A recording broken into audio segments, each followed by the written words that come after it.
Good morning, friends.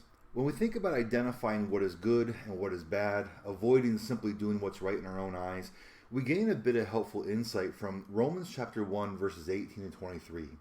The Apostle Paul writes, "For the wrath of God is revealed from heaven against all ungodliness and unrighteousness of men, who by their unrighteousness suppress the truth. For what can be known about God is plain to them, because God has shown it to them. For his invisible attributes, namely his eternal power and divine nature, have been clearly perceived ever since the creation of the world in the things that have been made. So they are without excuse.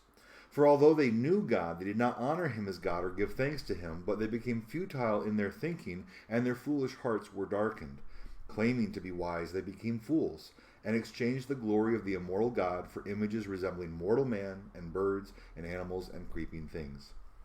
Now, there is obviously far more in this passage than we can address this morning, but the reason I bring our attention to it is because Paul is describing the fundamental issue in this world, and that is that the world, the whole cosmos, has been created by God, and the evidence of God as creator is plain to be seen by all from the beginning.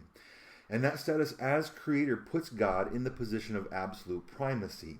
As creator, all glory and honor is due him. Because God is creator, the cosmos is therefore a God-centered cosmos, which means we live in a God-centered reality. But unfortunately, that which has been created as the pinnacle of creation, and also created in the image of God, referring to mankind, well, mankind has exchanged the glory of God for that which was created. Instead of submitting themselves to the reality that clearly is, sinful man has purposely suppressed the truth of that reality and instead claimed that they are the ones who are wise, and so they live in a state of demanded self-autonomy.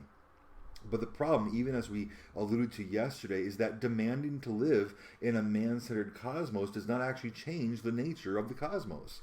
Despite man's suppression of the truth, despite plugging their ears and covering their eyes so as to ignore the reality that is so plain to be seen, the reality in which we live remains a God-centered reality. And that is true in an absolute way. It's not just that Christians live in a God-centered reality and other people live in some other reality. There is but one reality, the one that is really real, right? All other realities are but delusions. They are sincere demands that are not connected to genuine reality. Now, what does this have to do with Sunday's message, or that idea of us being able to identify good from bad, righteousness from wickedness, good fruit from bad fruit, and all that? Well, we understand that the good fruit is simply goodness in action, and bad fruit is badness in action, righteousness and sinfulness, respectively. And identifying that which is good, which is righteous, versus that which is bad or sinful, comes down to the nature of God, as we've been explaining. And related to that, the fact that we live in a God-centered reality. He's the creator, therefore he is the authority, the sovereign, the standard of all things. And that standard, once again, as we've been explaining, comes from the very nature of who he is. But there's an aspect of this that I want to tease out a bit more. And even though we are primarily looking to identify what is good or righteous, I think that this principle is more easily explained when we talk about what is bad or sinful. Because a common thought out there, actually a common objection that Christians often face when we say, thus and such is sinful, we ought not to do it. Well, the objection goes like this. It says, we're not hurting anyone, so what's the big deal? You often hear this argument made when it comes to matters of homosexuality and related stuff, or even open marriages or simple sexual relationships outside of marriage where both parties are adults and consenting and so on. And the logic is pretty simple. It just simply goes, hey, we're consenting adults, or it's my body coupled with, and we're not hurting anyone, so back off. The problem with these arguments is that they assume that something is only wrong, it's only sinful if and when it hurts someone else. And that's a convenient definition because it seems to let you get away with a lot of things that we know, according to the scriptures, are indeed fully sinful. But the logic seems to kind of be there. I remember in high school playing basketball in gym, that old adage, no harm, no foul. As long as you're not throwing elbows and breaking someone's nose, all else is good and acceptable. But is that the proper way to define the line between good and bad? Is that how we define sin? Is sin simply that which hurts someone?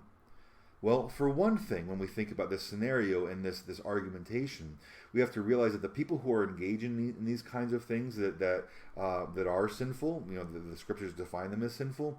Well, they actually are hurting themselves, and they're hurting the others who participate and even those around them. But they're doing so in ways that they don't understand. They don't see the connection between their actions and why they're experiencing destructive consequences throughout the rest of their lives. And of course, they don't make the connection between what they're doing now and the destruction that awaits them that will hurt. But even setting that aspect aside for a moment, we need to remember that we're not living in a man-centered cosmos. If we were, then it would stand to reason that as long as you're not hurting anyone else, if that were actually sustainable, if it was true, then that could be an adequate standard of what was permissible or not. But we're not living in a man-centered cosmos. We're living in a God-centered cosmos. And therefore, sin is defined not in terms of other men and women, but in relationship to God. Now, that's not to say that we then define sin based on what hurts God, like what we would assume in a man-centered cosmos, because, of course, nothing hurts God in the same sense where we hurt one another. We cannot take anything away from God. We cannot deprive God of anything. We cannot assault God and damage him or anything like that. We cannot dim the light of his own perfect joy in any way whatsoever. But here's what we can do, and here's what truly defines sin. We can offend God. We live in a world right now where it seems like offending someone is the worst possible thing you can do. And it doesn't matter whether the person has the right to be offended, whether the offense is justified or they are being actually incredibly and purposefully overly sensitive so that they can be offended. If you offend the wrong person, you will get the full wrath of that person and whoever happens to be on their side, all of it coming at you. But do you know why that is a thing? And it's not just in our current culture right now. It's reached a fever pitch in our culture right now, but it's been a thing throughout the ages, of course. And why that is because it's rebellion against God. Because mankind has tried to take the definition of sin, which is essentially whatever offends God, and they try to make themselves the standard. Whatever offends that person is then what they deem sinful, and therefore the person who offends them must beg for forgiveness from the offended.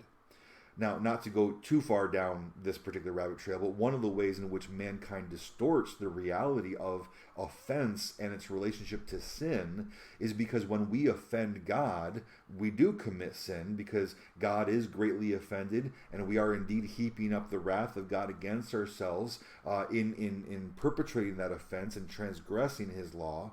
But here's the thing, and a monumental difference between the reality of God's perfection, even in being offended by sin, as contrasted with what sinful people do. Because despite taking offense and justly exercising his right to judge sin, God is also incredibly patient and long-suffering. And in his perfect mercy, he is willing to forgive. But I ask you, how much patience do you see? How much willingness to forgive do you see in the offense-driven world around us right now? Have we not seen people cause offense, even mistakenly, often enough, and then they get called out publicly and dragged through the mud, and they beg for forgiveness, they apologize publicly time and again, they do all sorts of things to try to make it up, and yet the aggrieved party simply will not forgive. That is all too common in this world, and yet it's not so with God. He is willing to forgive, and to forgive completely. In any case, returning from that particular rabbit trail, the point is that the proper definition of sin is not marked by how the action affects other people around us, but rather whether that action offends a holy and righteous God who has revealed his righteous standard to his creation. He has revealed the reality of who he is as creator simply through what can be seen, through what has been made, which is why Paul says that even those who have nothing to look at or nothing to see God in except for creation itself, they are nevertheless without excuse. But it goes on beyond it, of course, to those who do have access to his holy word and the law that he reveals to us within it. When we transgress that law, his perfect standard, then that causes even greater offense to God. And that's why such actions are indeed sinful. not because the hurt or offense, because of how it hurts or offends another human being, but because of the offense it causes to God. As an example, this is why after all King David's many sins against Bathsheba and her husband Uriah, against his own soldiers and his own nation, when it came down to the moment of David's repentance, he could do nothing but cry out to God, saying, to God, against you and you only have I sinned. And David wasn't trying to say that he didn't do anything bad to any of those other people. Of course not. But what he was saying was that the reason those things were so bad was because they fundamentally offended God. They ran completely contrary and opposed to the nature of God, because God is the God of life, and yet David murdered.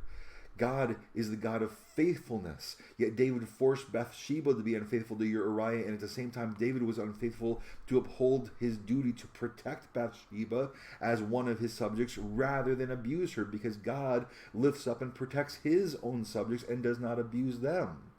God is the God of truth, yet David lied over and over and over again. So all of these things that David did were incredibly sinful and incredibly, yes, harmful to other people. But the reason why they were morally reprehensible was because they were directly opposed to the very nature of God. And the sooner we realize, or perhaps better stated, the more consistently we keep this in mind, keep in mind that we live in a God-centered cosmos rather than a man-centered one, the better suited we will be to live this Christian life in a way that more effectively produces the good fruit that the Lord wants us to bear. Because if we keep in mind every day, every hour, every moment that God is the center of the universe, not ourselves, not our kids, not our jobs, not our social circles, well, then that is when we will have the proper orientation, the proper focus of our lives, because then with God at the center, we will be perfectly positioned to glorify Him in all that we do, and that is the essence of good fruit.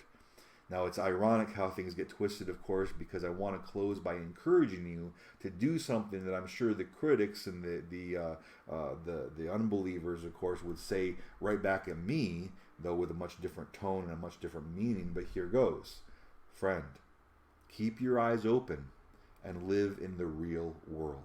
Live in reality.